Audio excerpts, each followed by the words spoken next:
Assalamualaikum warahmatullahi wabarakatuh. Sebelumnya perkenalkan kami dari kelompok 2 yang beranggotakan 3 orang. Yang pertama ada Nur Hidayat, yang kedua ada Jasenia Jenedian Terukulabi, dan yang ketiga ada Erisa. Baik, di sini kami akan menjelaskan mengenai project based assignment kami dengan mata kuliah perilaku organisasi, di mana dosen pengampunya yaitu Bapak Dr. Sirajuddin Omsah, SE, MED, MGMT. Baik, adapun objek yang kami pilih yaitu Dinas Perhubungan Provinsi Sulawesi Selatan. Baik, di sini saya akan menjelaskan mengenai gambaran umum organisasi, dalam hal ini Dinas Perhubungan Provinsi Sulawesi Selatan. Jadi, Dinas Perhubungan Provinsi Sulawesi Selatan ini merupakan perangkat daerah yang bertanggung jawab atas penyelenggaraan urusan pemerintahan di bidang transportasi, baik transportasi darat maupun laut pada tingkat provinsi. Nah, Dinas Perhubungan Sulawesi Selatan ini berperan penting dalam mengatur, mengelola, dan mengawasi seluruh aspek perhubungan untuk memastikan kelancaran mobilitas masyarakat serta distribusi barang di wilayah Sulawesi Selatan. Nah, Dinas Perhubungan Sulawesi Selatan ini berfokus pada perumusan dan pelaksanaan kebijakan transportasi, peningkatan keselamatan dan keamanan lalu lintas, pengembangan sarana dan prasarana transportasi, serta koordinasi layanan angkutan umum antar kabupaten atau kota.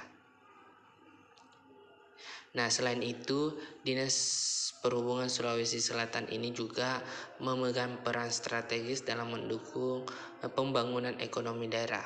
Konektivitas antar daerah di Sulawesi Selatan sangat bergantung pada infrastruktur dan manajemen transportasi yang baik, sehingga dinas ini terlibat dalam pengembangan akses menuju kawasan industri, pelabuhan, sentral produksi, hingga destinasi wisata.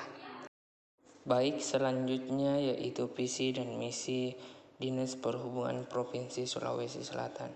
Nah, Dinas Perhubungan Sulawesi Selatan ini memiliki visi, yaitu Sulawesi Selatan yang inovatif, produktif, kompetitif, inklusif, dan berkarakter. Nah, untuk mewujudkan visi tersebut, maka Dinas Perhubungan Provinsi Sulawesi Selatan juga memiliki visi, yaitu 1. Mewujudkan pemerintahan yang berorientasi melayani dan inovatif. 2. Mewujudkan infrastruktur yang berkualitas dan aksesibel. Ketiga, mewujudkan pusat-pusat pertumbuhan ekonomi baru yang produktif. Yang keempat, mewujudkan kualitas manusia yang kompetitif, inklusif, dan berkarakter. Dan yang kelima, meningkatkan produktivitas dan daya saing produk serta sumber daya alam secara berkelanjutan. Baik, kita masuk ke materi pertama dalam perilaku organisasi, yaitu keberagaman di organisasi. Nah, apa sih pengertian keberagaman di organisasi? Keberagaman di organisasi adalah kondisi ketika suatu organisasi terdiri atas individu-individu yang memiliki perbedaan dalam karakteristik personal, latar belakang sosial, kemampuan profesional, dan pola pikir. Perbedaan tersebut mencakup aspek demografis seperti usia, jenis kelamin, etnis, agama, serta aspek non-demografis seperti pendidikan, pengalaman kerja, keahlian, gaya komunikasi, dan preferensi kerja.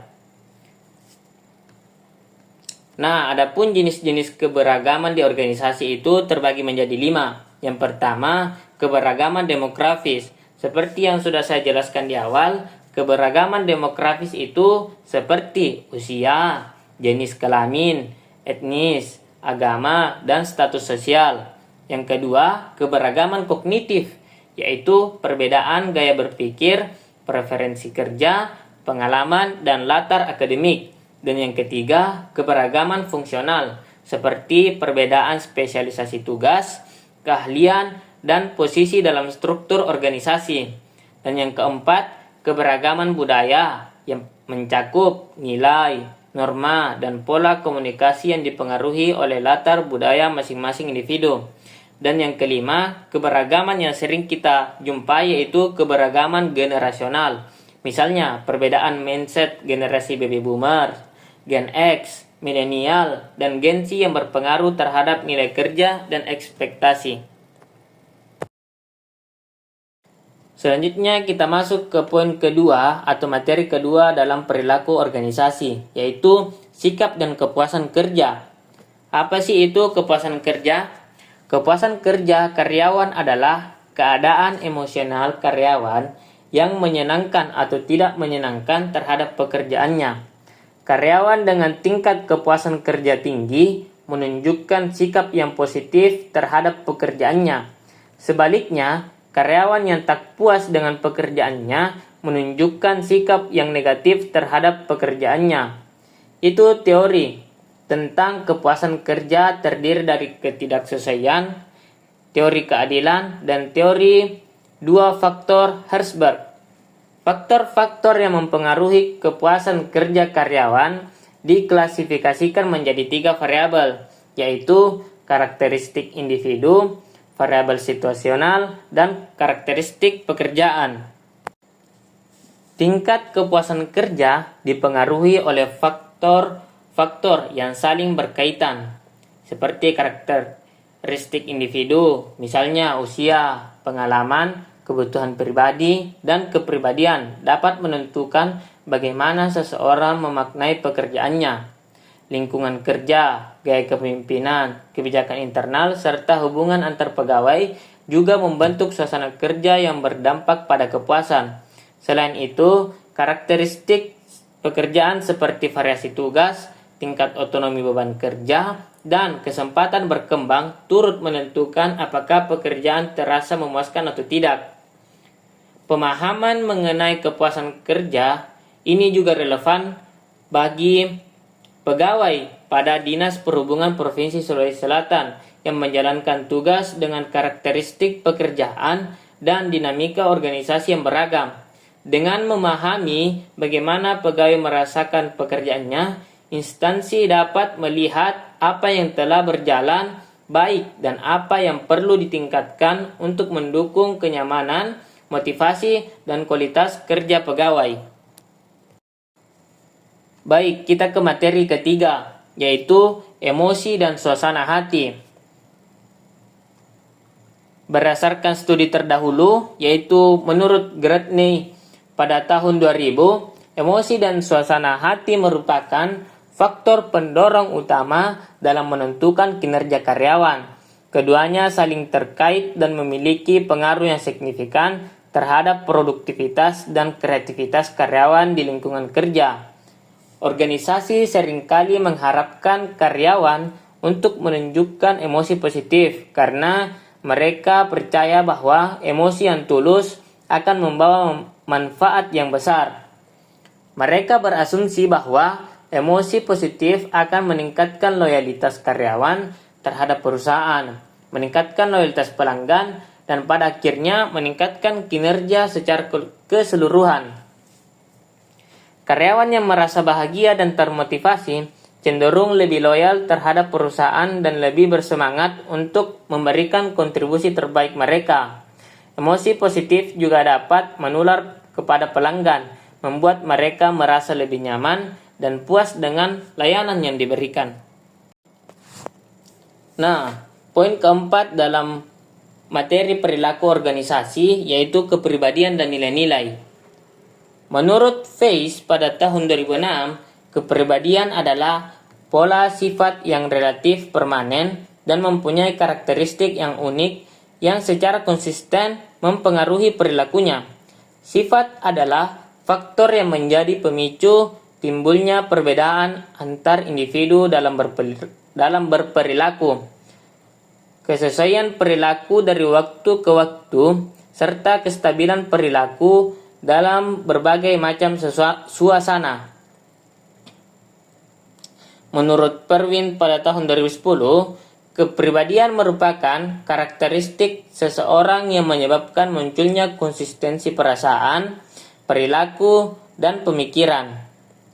Kepribadian dan nilai-nilai merupakan fondasi utama yang membentuk perilaku, pola kerja, dan interaksi pegawai di Dinas Perhubungan Provinsi Sulawesi Selatan. Hasil wawancara dengan beberapa pegawai dari berbagai bidang menunjukkan bahwa perbedaan karakter dan nilai yang dianut masing-masing individu memberikan dampak langsung terhadap efektivitas kerja tim, pola komunikasi, serta respon terhadap tekanan dan perubahan. Wawancara juga menguatkan bahwa kepribadian tidak hanya menentukan gaya kerja, tetapi juga menentukan seberapa besar rasa memiliki dan komitmen pegawai terhadap instansi. Nilai-nilai pegawai dapat terlihat dari cara mereka menjalankan tugas. Berdasarkan wawancara, sebagian besar pegawai menekankan pentingnya integritas, disiplin, serta tanggung jawab sebagai nilai utama yang mereka pegang dalam bekerja. Selanjutnya kita ke poin 5 dalam perilaku di organisasi, yaitu persepsi dan pembuatan keputusan individu. Persepsi merupakan proses kognitif di mana individu menafsirkan, mengorganisasi, dan memberi makna terhadap informasi yang diterima dari lingkungannya. Proses ini dipengaruhi oleh pengalaman kerja, kepribadian, nilai-nilai yang dianut, serta lingkungan sosial tempat individu bekerja. Dalam konteks organisasi pemerintah, seperti Dinas Perhubungan Provinsi Sulawesi Selatan, persepsi pegawai menjadi salah satu faktor yang menentukan kualitas pelaksanaan tugas, efektivitas koordinasi antar bidang, dan kemampuan pegawai dalam menghadapi situasi operasional yang dinamis. Persepsi individu berkaitan erat dengan bagaimana pegawai memahami instruksi pimpinan, cara mereka menilai beban kerja, serta bagaimana mereka memersepsikan kondisi lingkungan kerja. Untuk memahami tindakan pegawai dalam operasional, penting meninjau persepsi dan proses pengambilan keputusan di Dinas Perhubungan Provinsi Sulawesi Selatan. Persepsi dipengaruhi pengalaman kerja, kejelasan instruksi, dinamika. Selanjutnya kita ke penghujung materi di perilaku organisasi, yaitu poin ke-6, konsep dan penerapan motivasi. Sumber daya manusia merupakan salah satu sumber daya yang penting dalam suatu organisasi dan sering disebut sebagai ujung tombak untuk mencapai tujuan organisasi.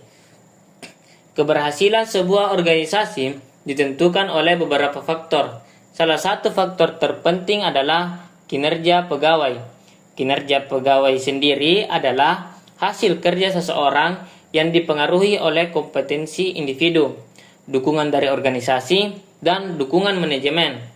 Kinerja pegawai sangatlah penting karena pegawai adalah yang menjalankan kegiatan organisasi mulai dari perencanaan, eksekusi, hingga evaluasi. Oleh karena itu, sangat penting unsur sumber daya manusia mendapatkan perhatian khusus dari pimpinan. Salah satu faktor utama yang berhubungan dengan kinerja pegawai ialah motivasi. Motivasi itu sendiri adalah pemberian daya penggerak yang dapat membangkitkan semangat kerja seseorang serta keinginannya untuk bekerja secara efektif, efisien, dan terintegrasi dalam sebuah upayanya. Motivasi berpeluang untuk meningkatkan kinerja pegawai serta pengabdian mereka untuk organisasi. Hal tersebut berpeluang meningkatkan kepuasan kerja pegawai dan meningkatkan kinerja organisasi. Oleh karena itu, salah satu usaha yang dapat dilakukan untuk mencapai kinerja organisasi yang maksimal adalah motivasi kepada pegawai. Adanya motivasi, potensi tercapainya tujuan organisasi akan semakin besar.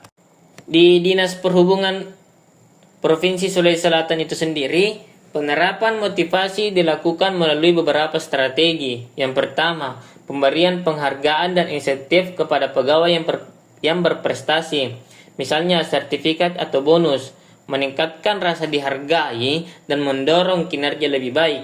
Yang kedua, meningkatkan partisipasi pegawai dalam pengambilan keputusan operasional. Ini membuat pegawai merasa memiliki tanggung jawab dan kontrol terhadap pekerjaannya. Yang ketiga, pengembangan karir dan pelatihan teknis maupun manajerial meningkatkan kompetensi dan kesiapan pegawai menghadapi tantangan tugas. Ketiga, pengembangan karir dan pelatihan teknis dapat meningkatkan kompetensi dan kesiapan pegawai menghadapi tantangan tugas.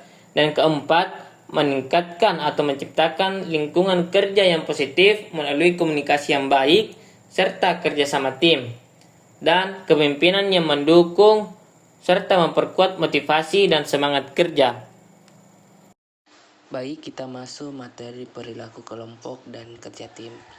Nah, perilaku kelompok hakikatnya mendasarkan pada ilmu perilaku itu sendiri yang dikembangkan dengan pusat perhatiannya pada tingkah laku manusia dalam suatu organisasi. Kerangka dalam bidang pengetahuan ini didukung paling sedikit dua komponen, yaitu individu-individu yang berperilaku dalam organisasi formal sebagai wadah dari perilaku tersebut. Nah, menurut Dunchamp dalam bukunya Sofiandi mengemukakan ada 4 ciri utama kelompok. Yang pertama, common motive leading to group interaction, yaitu anggota suatu kelompok paling tidak harus mempunyai satu tujuan bersama. Yang kedua, ada member who are affected differently by their interaction, yaitu hubungan dalam suatu kelompok harus memberikan pengaruh kepada setiap anggotanya. Tingkat pengaruh tersebut di antara mereka dapat berbeda. Yang ketiga, ada group structure with different degrees of status. Dalam kelompok selalu ada perbedaan tingkat atau status, karena akan selalu ada pimpinan dan anggota. Yang keempat, ada standard, norms, and values. Karena kelompok terbentuk untuk mencapai tujuan bersama, maka biasanya pembentukannya disertai tingkah laku dan sistem nilai bersama. Selanjutnya yaitu komunikasi. Teman-teman bisa lihat terdapat tabel dan grafik yang ditampilkan, di mana tabel tersebut itu menunjukkan bahwa terdapat 3 jenis komunikasi yang digunakan di Dinas Perhubungan Provinsi Sulawesi Selatan, yaitu ada tatap muka, surat resmi, dan grup koordinasi. Nah, dari ketiga jenis tersebut, komunikasi tatap muka memiliki tingkat efektivitas paling tinggi, yaitu dengan tingkat efektivitas 5. Nah, hal ini menandakan bahwa komunikasi langsung di lapangan sangat efektif karena memungkinkan penyampaian instruksi secara cepat, jelas, dan langsung ditindaklanjuti. Selain itu, komunikasi tatap muka juga meminimalkan kesalahpahaman karena adanya interaksi langsung antar pihak yang terlibat. Nah, sementara itu, surat resmi memiliki tingkat efektivitas 4. Nah, jenis komunikasi ini dia berperan penting dalam konteks administrasi, formal, dan dokumentasi. Nah, meskipun tidak secara komunikasi langsung, nah surat resmi ini tetap efektif karena bersifat tertulis, memiliki kekuatan hukum, dan dapat dijadikan arsip atau bukti resmi dalam pelaksanaan tugas. Yang jenis komunikasi yang ketiga ada grup koordinasi. Nah, grup koordinasi ini juga memperoleh nilai efektivitas 4. Nah, hal ini menunjukkan bahwa komunikasi melalui grup koordinasi cukup efektif untuk kebutuhan komunikasi internal yang cepat dan terstruktur. Nah, media ini memudahkan penyampaian informasi kepada banyak pihak sekaligus. Namun efektivitasnya sedikit di bawah komunikasi tatap muka karena potensi keterlambatan respon atau perbedaan pemahaman pesan. Nah, sedangkan grafik batang ini ditampilkan untuk memperkuat data pada tabel tersebut, di mana teman-teman bisa lihat bahwa tatap muka berada pada posisi tertinggi, sedangkan surat resmi dan grup berada pada tingkat efektivitas yang sama. Nah, sehingga kita dapat simpulkan bahwa kombinasi berbagai jenis komunikasi diperlukan di Dinas Perhubungan Provinsi Sulawesi Selatan dengan komunikasi tatap muka sebagai metode paling efektif, diukur oleh surat resmi, dan grup koordinasi untuk menunjang kelancaran administrasi dan koordinasi internal. Nah, selanjutnya yaitu kepemimpinan.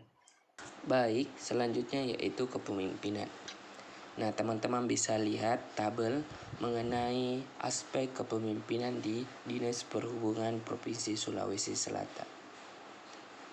Nah, terdapat 5 aspek kepemimpinan di Dinas Perhubungan Provinsi Sulawesi Selatan yang dinilai sangat efektif, terutama pada aspek perhatian kepada pegawai dan ketegasan pemimpin, yang masing-masing memperoleh nilai efektivitas 5, sehingga hal ini menandakan bahwa pimpinan mampu memahami kebutuhan, kondisi, serta tantangan yang dihadapi pegawai, sekaligus memberikan arahan yang jelas, menegakkan disiplin, dan bersikap tegas terhadap aturan yang berlaku.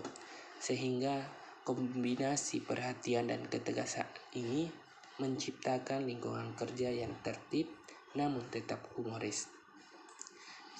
Selanjutnya aspek kepemimpinan yang ketiga yaitu pemberian semangat, dan aspek yang keempat yaitu apresiasi yang masing-masing memperoleh nilai efektivitas 4.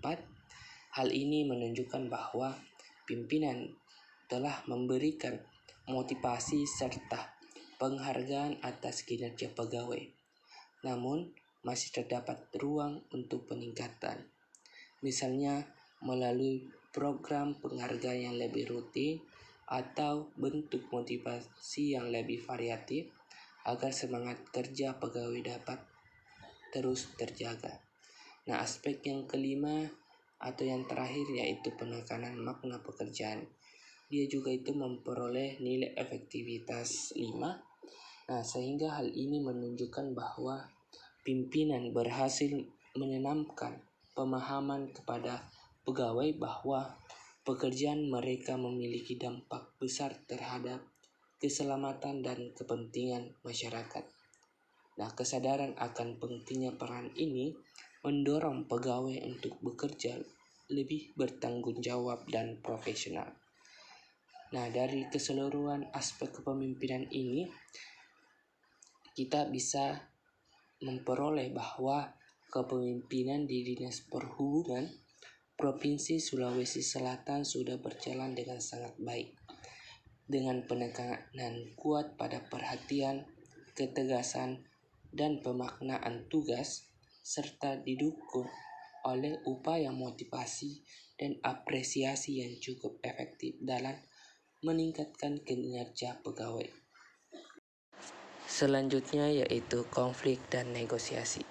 Nah, teman-teman bisa lihat tabel mengenai proses negosiasi dan mediasi di Dinas Perhubungan Provinsi Sulawesi Selatan.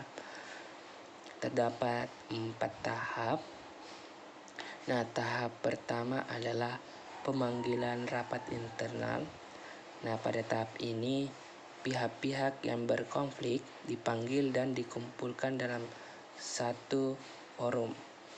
Nah, tujuannya adalah untuk menyamakan persepsi awal serta membuka ruang diskusi secara resmi. Tahap ini penting agar permasalahan tidak berkembang menjadi konflik yang lebih besar dan setiap pihak memahami persoalan yang sebenarnya. Nah, tahap kedua yaitu pembicaraan baik-baik. Nah, dalam tahap ini Setiap pihak diberikan kesempatan yang sama untuk menyampaikan sudut pandang, keluhan, maupun pendapatnya. Nah, tujuan dari proses ini adalah untuk memastikan semua pihak merasa didengar dan dihargai, sehingga dapat menurunkan emosi serta membangun sikap saling memahami antar pihak yang berkonflik. Nah, tahap yang ketiga yaitu mencari jalan tengah. Nah, pada tahap ini pimpinan berperan aktif sebagai mediator dengan memfasilitasi kompromi dan alternatif solusi. Nah, tujuannya yaitu untuk menemukan kesepakatan yang damai dan adil serta dapat diterima oleh semua pihak tanpa merugikan salah satu pihak. Nah, tahap yang terakhir yaitu penerapan aturan formal. Nah, tahap ini digunakan apabila konflik tidak dapat diselesaikan melalui cara informal atau musyawarah.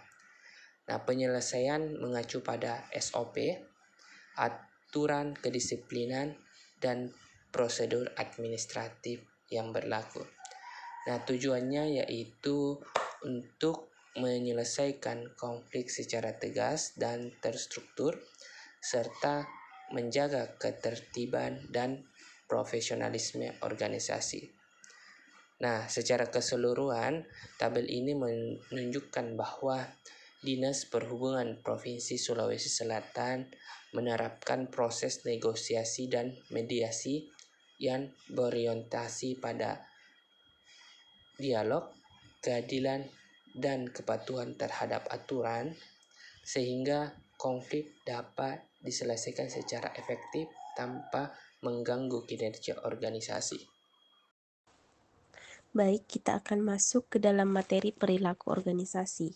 Nah, di dalam perilaku organisasi ini terdapat budaya organisasi.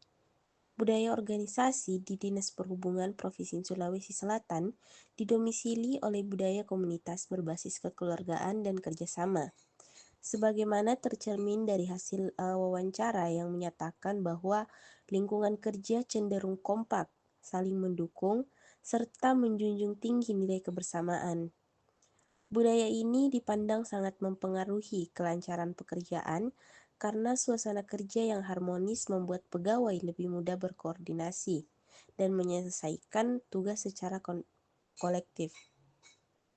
Di dalam praktiknya, budaya kekeluargaan terlihat melalui interaksi sehari-hari antar pegawai yang saling membantu, saling menghargai, serta mengutamakan keterbukaan dalam menyampaikan pendapat. Namun, budaya ini juga dapat menimbulkan tantangan seperti apabila kedekatan personal membuat penyelesaian masalah menjadi kurang tegas atau potensi konflik kecil tidak diatasi secara profesional. Budaya komunitas ini berpengaruh pula terhadap penyelesaian tugas, di mana dari hasil wawancara menunjukkan bahwa perbedaan pendapat merupakan dinamika paling sering muncul. Meski demikian, perbedaan tersebut biasanya diselesaikan secara musyawarah sesuai nilai kekeluargaan yang melekat di dalam organisasi. Dengan budaya yang kuat dan positif, pegawai cenderung bekerja lebih antusias, merasa dihargai, dan memiliki kesadaran bahwa kesuksesan pekerjaan merupakan tanggung jawab bersama. Selanjutnya, materi terkait dengan perubahan organisasi, di mana perubahan organisasi ini merupakan proses penting untuk meningkatkan kualitas layanan publik, terutama pada instansi yang berhadapan langsung dengan dinamika lapangan seperti Dinas Perhubungan. Hasil analisis dan wawancara menunjukkan bahwa terdapat dua faktor utama yang mempengaruhi keberhasilan maupun hambatan perubahan, yaitu faktor pendorong perubahan, di mana beberapa pegawai menunjukkan sikap terbuka dan adaptif terhadap perubahan, terutama bila perubahan tersebut didukung melalui pelatihan dan pendidikan yang diberikan secara berkala kepada pegawai sesuai dengan bidangnya masing-masing, peningkatan kemampuan teknis melalui pembinaan reguler, dan motivasi untuk meningkatkan kualitas layanan transportasi demi kepentingan masyarakat. Pelatihan yang diberikan merupakan bentuk dukungan organisasi agar pegawai tetap relevan dengan perkembangan teknologi, regulasi baru, serta pola kerja yang lebih modern. Dan yang kedua itu ada faktor penghambat perubahan, di mana menurut hasil wawancara menunjukkan hambatan jelas dalam proses perubahan yaitu kekurangan SDM, di mana yang menyebabkan beban kerja pegawai semakin besar. Yang kedua, keterbatasan sarana dan prasarana, khususnya fasilitas lapangan yang masih belum memadai. Dan yang terakhir itu ada tuntutan operasional yang tinggi, terutama di bidang pengawasan lalu lintas dan layanan masyarakat. Keterbatasan tersebut membuat proses implementasi perubahan berjalan tidak optimal dan sering membutuhkan waktu yang lebih panjang.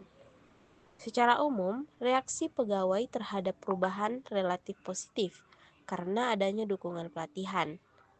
Namun, resistensi tetap muncul pada pegawai yang terbiasa dengan pola kerja lama atau merasa bahwa sarana yang tersedia belum menunjang perubahan. Oleh karena itu, perubahan organisasinya hanya dapat berjalan efektif jika diimbangi dengan peningkatan fasilitas dan penambahan SDM. Materi yang terakhir yaitu terkait dengan manajemen stres, di mana lingkungan kerja Dinas Perhubungan memiliki karakteristik yang dinamis dan menuntut respon cepat. Nah, berdasarkan wawancara, terdapat beberapa sumber stres utama yang sering dialami oleh pegawai. Yang pertama yaitu lalu lintas yang padat, terutama saat melakukan pengawasan lapangan atau pengaturan arus kendaraan. Yang kedua yaitu tekanan kerja yang tinggi, yang diakibatkan oleh beban operasional yang intens dan sering berubah secara tiba-tiba. Dan sumber yang ketiga yaitu fasilitas lapangan yang kurang memadai, yang dimana membuat pegawai harus bekerja dalam kondisi yang tidak selalu ideal. Nah, untuk mengatasi stres tersebut, organisasi menerapkan beberapa program dan upaya pendukung, diantaranya yang pertama yaitu penyediaan fasilitas yang memadai, seperti ruang kerja yang layak, alat pengawasan, dan perlengkapan operasional yang diperlukan. Yang kedua yaitu penyediaan kebutuhan lapangan, di mana ini membuat pegawai dapat menjalankan tugas dengan lebih aman dan nyaman. Dan yang terakhir yaitu evaluasi berkala, di mana ini dapat membantu mengukur tingkat kinerja dan memberikan umpan balik bagi pegawai sehingga mereka dapat memperbaiki dan menyesuaikan diri dengan tuntutan kerja. Selain itu, rasa kebersamaan dan budaya kekeluargaan di dalam organisasi menjadi elemen penting yang mengurangi tekanan mental pegawai. Dukungan rekan kerja juga membantu menciptakan suasana kerja yang positif dan menjaga kesehatan mental pegawai saat menghadapi stres atau tekanan lapangan. Mungkin itu saja materi dari saya. Terima kasih. Baik, inilah hasil dokumentasi dari kelompok kami yang dilakukan di Dinas Perhubungan Provinsi Sulawesi Selatan. Baik, selanjutnya saya akhiri. Wassalamualaikum warahmatullahi wabarakatuh.